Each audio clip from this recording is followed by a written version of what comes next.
Hello friends, welcome to Indian study पर आपका स्वागत है। दोस्तों, आज की इस वीडियो में मैं आप लोगों के लिए जीके का टेस्ट लेकर के आया हूं, जिसमें मूल विधि संविधान के क्वेश्चंस को शामिल किया गया है, जैसा कि आपके एग्जाम यूपीएसआई में आता है। तो वीडियो को एंड तक जरूर देखिएगा, क्योंकि लास्ट में मैं आपसे क्वेश्चन भी पूछूंगा और उसका आंसर आपको कमेंट बॉक्स में बताना होगा।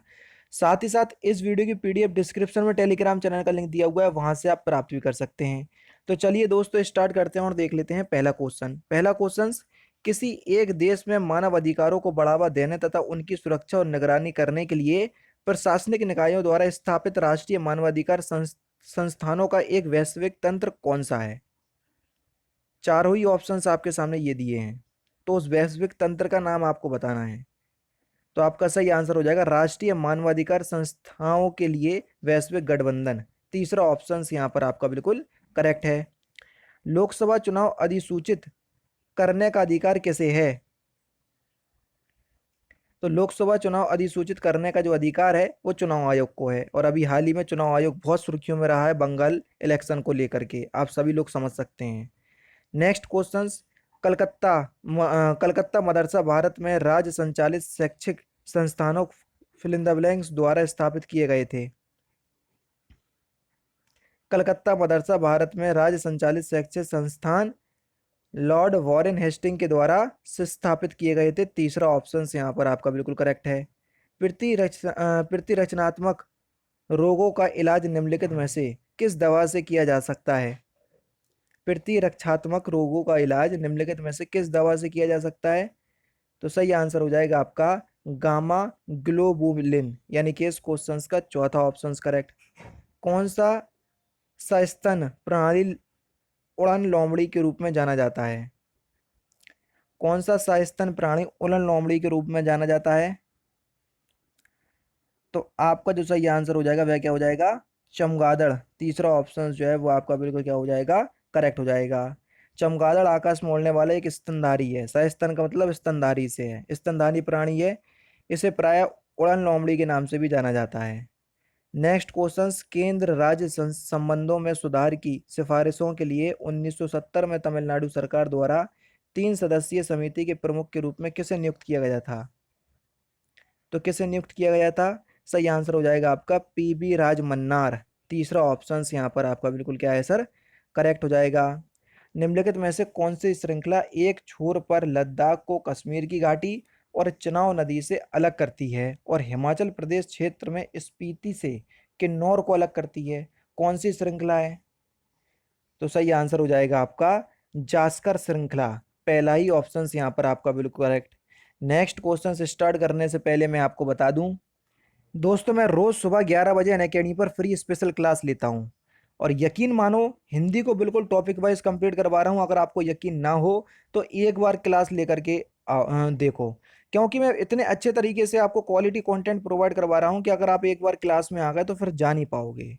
आपको क्लास कैसे लेना है, अगर आप क्लास में अभी तक नहीं आ पा रहे हैं तो मैं आपको वो बता दे रहा हूँ सारा कुछ, कि आपको किस तरीके से क्लास में आना है और रोज सुबह 11 बजे क्लास लेना है।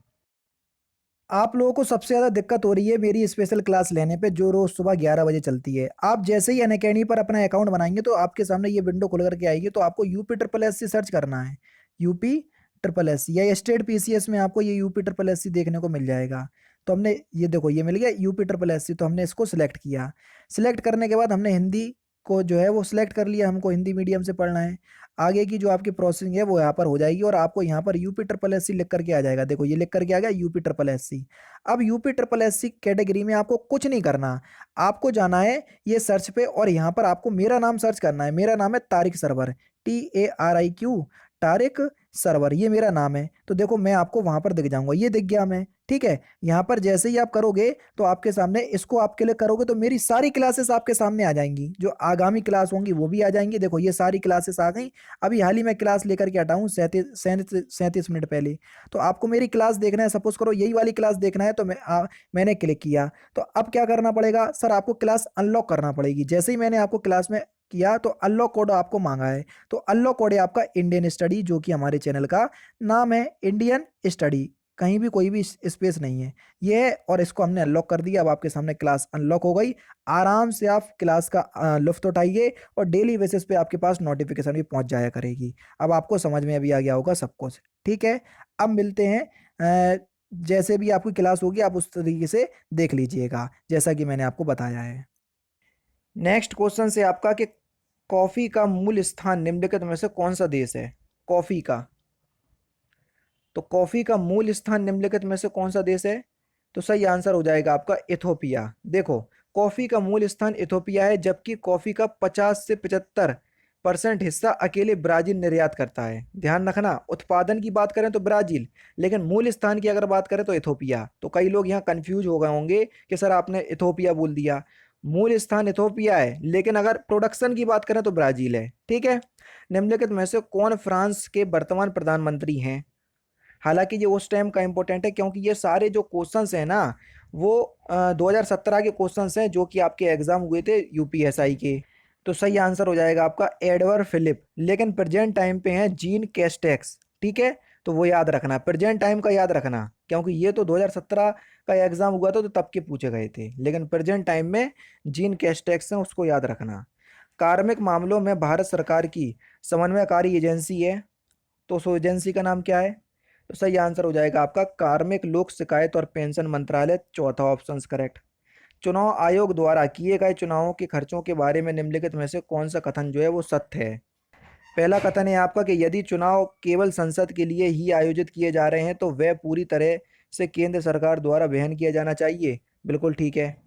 दूसरा है, यदि चुनाव केवल राज्य विधानसभाओं के लिए ही आयोजित किए जा रहे हैं तो वह को केंद्र सरकार और समन्वित राज्य द्वारा समान रूप से वहन किया जाना चाहिए। नहीं, केवल केंद्र विधानसभा के द्वारा। तो यहाँ पर जो सही आंसर होगा केवल पी जो है वो कथन आपका बिल्कुल करेक्ट है।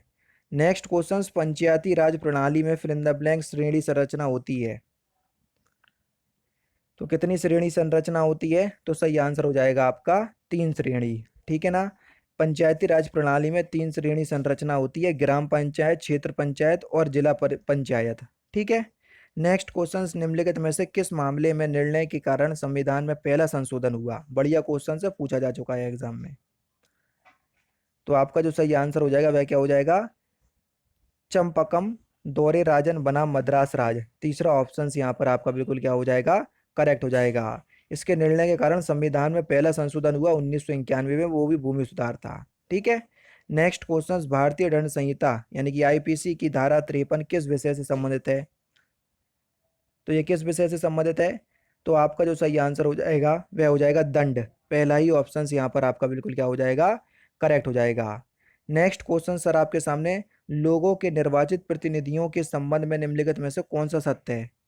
पहला पॉइंट है आपका कि यदि किसी प्रतिनिधि के पास आय के ज्ञात स्रोतों से जो कमाई जा सके उससे अधिक संपत्ति पाई जाती है तो उसे अयोग्य घोषित किया जा सकता है। बिल्कुल किया जा सकता है, पहला बिल्कुल करेक्ट है। चुनाव के दौरान किए गए खर्चों के बारे में चुनाव आयोग को गलत सूचना देने पर प्रतिनिधि को अयोग्य घोषित किया जा सकता है, ये भी किया जा सकता है। दोनों ही पॉइंट जो हैं वो आपके बिल्कुल करेक्ट हैं। तो सर चौथा ऑप्शन यहाँ पर आपका बिल्कुल करेक्ट होगा।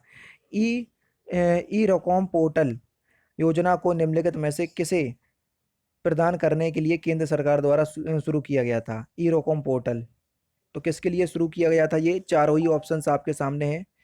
तो सही आंसर हो जाएगा डिजिटल प्लेटफॉर्म प्रदान करने के लिए जहां किसान अपने कृषि उत्पादों को नीलामी के माध्यम से बेच सकते हैं। चौथा ऑप्शन यहाँ पर आपका बिल्कुल क्या है सर? करेक्ट हो जाएगा।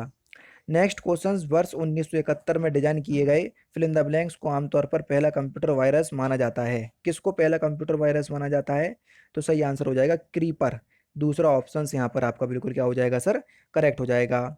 आर्थिक सहयोग व विकास संगठन ओईसीडी का मुख्यालय कहाँ स्थित है? जल्दी बताओ। ओईसीडी का मुख्यालय कहाँ पर स्थित है? सही आंसर हो जाएगा आपका पेरिस। पहला ही ऑप्शन यहाँ पर आपका बिल्कुल करेक्ट हो जाएगा। ठीक है। नेक्स्ट क्वेश्चन से आपका कि अंतर्राष्ट्रीय करारों को लागू करने के लिए राज्य सूची में दिए गए विषयों पर संसद द्वारा अधिनियमित कानूनों के उदाहरण निम्नलिखित में से कौन से हैं? 2 पॉइंट आपको दिए हैं। पहला है आपका व्यापार संबंधी बौद्धिक संपदा अधिकार, बिल्कुल है। अपहरण विरोधी अधिनियम, ये भी है। तो दोनों ही जो हैं वो आपके बिल्कुल करेक्ट हो जाएंगे। चौथा ऑप्शन करेक्ट। नेक्स्ट क्वेश्चन से आपका कि भारत में किसी दूसरे देश के साथ युद्ध की घोषणा करने का अधिकार किसके पास है? जल्दी बताओ। युद्ध की घोषणा करने का अधिकार किसके पास है? केवल राष्ट्रपति के पास है। तो पहला ही ऑप्शन जो है वो आपका बिल्कुल करेक्ट होगा। जनहित याचिका यानी कि पीआईएल के संदर्भ में निम्नलिखित में से कौन सा कथन जो है वो सत्य है जनहित याचिका के संबंध में?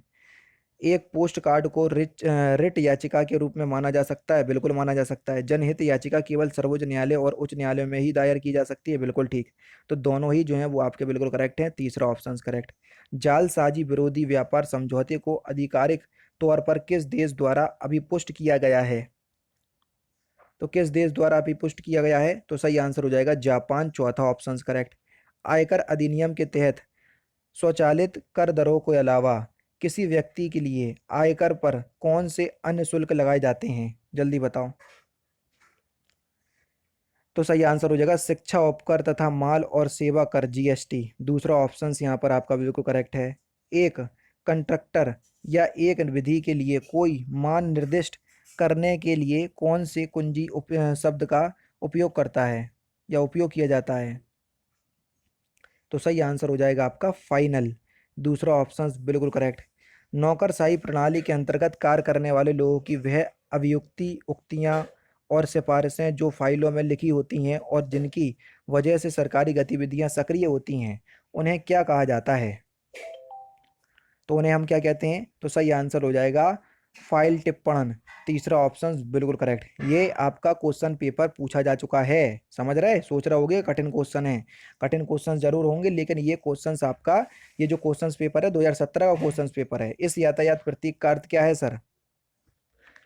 तो इस यातायात प्रतीक का अर्थ क्या है? तो सही आंसर हो जाएगा आपका रुकिए, दूसरा पहला ही ऑप्शन जो है वो आपका बिल्कुल क्या हो जाएगा? करेक्ट हो जाएगा।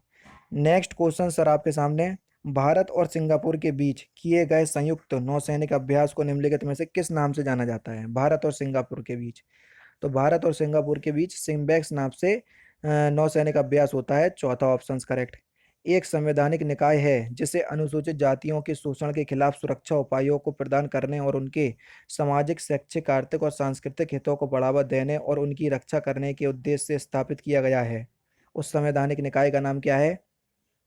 तो सही आंसर हो जाएगा अनुसूचित जाति के लिए राष्ट्रीय आयोग, पहला ही ऑप्शन यहाँ पर आपका बिल्कुल क्या हो जाएगा सर? करेक्ट हो जाएगा। नेक्स्ट क्वेश्चन सर आपके सामने, 30 नवंबर 2017 को भारत के केंद्रीय सतर्कता आयोग कौन थे? जल्दी बताइए। तो सही आंसर हो जाएगा के बी चौधरी। ये 2017 की है, लेकिन प्रेजेंट टाइम में श्री संजय कोठारी हैं, वो भी याद रखना। स्वच्छ सर्वेटर सर्वेक्षण नामक सर्वेक्षण के मुताबिक भारत का सबसे स्वच्छ शहर निम्नलिखित में से कौन सा है? भारत का सबसे स्वच्छ शहर, तो सही आंसर हो जाएगा आपका option number C, Madhya Pradesh का इंदौर जो है वो सबसे स्वच्छ शहर है, लगातार 5 सालों से सबसे स्वच्छ शहर बना आ रहा है इंदौर। संविधान के अनुच्छेद 17 के तहत किसी व्यक्ति को प्राप्त करने वाले नागरिक अधिकार फिल इन द ब्लैंक से संबंधित है। तो अनुच्छेद 17 में कौन सा अधिकार है? अस्पृश्यता का उन्मूलन, चौथा ऑप्शन बिल्कुल करेक्ट। निम्नलिखित में से कौन सा देश जैव विविधता से समृद्ध है?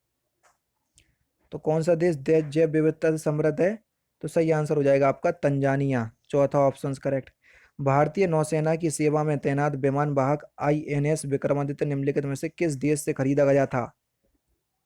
तो ये रूस से खरीदा गया था, पहला ही ऑप्शन करेक्ट। सोम ऋग्वैदिक युग के नर देवता फिल इन द ब्लैंक्स के देवता थे। तो सोम जो है वो किसके देवता थे? तो सही आंसर हो जाएगा पौधों के, चौथा ऑप्शन, तीसरा ऑप्शन यहाँ पर आपका बिल्कुल करेक्ट। विभिन्न भारतीय राज्यों में भूमि सीमा प्रावधानों के संबंध में निम्नलिखित में से कौन सा कथन सत्य है? पहला पॉइंट है, पश्चिम बंगाल में चाय बागानों और कुक्कुट पालन केंद्रों को भूमि सुधार अधिनियम के प्रतिबंधों से छूट दी गई है, बिल्कुल दी गई है। कानूनी रूप से देश का कोई भी कृषक गुजरात राज्य में कृषि भूमि खरीद सकता है, बिल्कुल खरीद सकता है, कोई दिक्कत नहीं है। तो दोनों ही जो है वो आपके बिल्कुल करेक्ट हैं। नेक्स्ट क्वेश्चंस, विदेशी मुद्रा प्रबंधन अधिनियम के तहत भारत में प्रत्यक्ष विदेशी निवेश यानी कि एफडीआई की शुरुआत करने वाले वित्त मंत्री का नाम बताइए। तो सही आंसर आपका क्या हो जाएगा? श्री मनमोहन सिंह, दूसरा ऑप्शन करेक्ट। राज्य के नीति निर्देशक सिद्धांतों के अनुसार निम्नलिखित में से कौन से राज्य का दायित्व है? जल्दी बताइए। ग्रामीण क्षेत्रों में कुटीर उद्योगों को बढ़ावा देना, बिल्कुल। उसके बाद उद्योगों के प्रबंध में श्रमिकों की भागीदारी, बिल्कुल है। तो यहाँ पर दोनों ही पॉइंट जो हैं वो आपका बिल्कुल करेक्ट हो जाएंगे। केशवानंदन भारतीय बनाम केरल राज्य के मामले में अदालत ने कितने बहुमत से फैसला दिया था कि जबकि संसद के पास व्यापक अधिकार है, लेकिन उसे संविधान के मूलभूत तत्वों या मौलिक विशेषताओं को प्रभावहीन करने या नष्ट करने का अधिकार नहीं है? तो आपका सही आंसर हो जाएगा 7/6 से। चौथा ऑप्शन बिल्कुल करेक्ट। भारतीय संविधान का कौन सा अनुच्छेद नए राज्यों के गठन के विषय में है? Important questions. तो कौन सा आर्टिकल है? तो आपका सही आंसर हो जाएगा आर्टिकल 3, दूसरा ऑप्शन करेक्ट। और लास्ट क्वेश्चन, वर्ष 2017 में निम्न अधिकारों में से किसे मौलिक अधिकार के रूप में मान्य किया गया था? तो इस क्वेश्चंस का आंसर आप मुझे कमेंट बॉक्स में बताएंगे। तो दोस्तों ये थे आपके 40 जीके के इंपॉर्टेंट क्वेश्चंस जो कि मैंने आज की इस वीडियो में आपको कवर करवा दिए। वीडियो कैसी लगी तो मुझे कमेंट बॉक्स में जरूर से बता दीजिएगा। तो दोस्तों फिलहाल की वीडियो में सिर्फ इतना ही। अगर आपको वीडियो पसंद आए तो प्लीज़ दोस्तों वीडियो को लाइक कीजिए, शेयर कीजिए और साथ ही साथ हमारे चैनल को सब्सक्राइब करना ना भूलें, क्योंकि मैं रोजाना इसी तरह की वीडियोस आप लोगों के लिए लाता रहता हूँ। नमस्कार दोस्तों, जय हिंद, जय भारत।